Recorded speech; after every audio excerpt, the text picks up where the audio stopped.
Tarps and tape have taken over historic Travis Park Church. Here's the thing, though. This construction is actually a sign of progress 5 years after a devastating flood and roof collapse. Yeah, progress is good to see here. The night team's Avery Everett got to look inside as phase 1 set to finish later this year. Through piles of scaffolding comes signs of hope. We don't just see our survival, we'll see our future.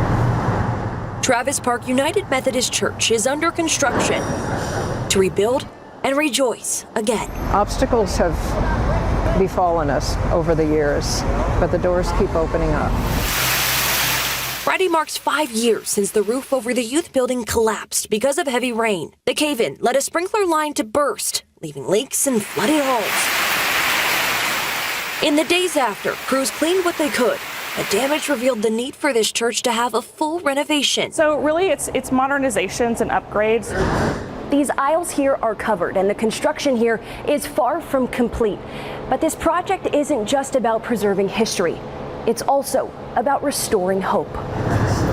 For more than 170 years, this church has been a safe place in San Antonio, serving asylum seekers, homeless, and members of the LGBTQ+ community. A lot of them feel like there's no church for me, but there is. Talking about this church makes you emotional. Why? It's not this church, it's the people who come here.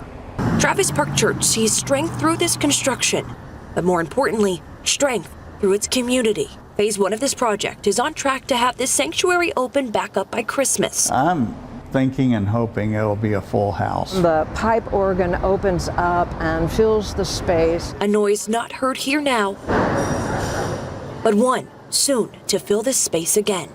Avery Everett, KSAT 12 News.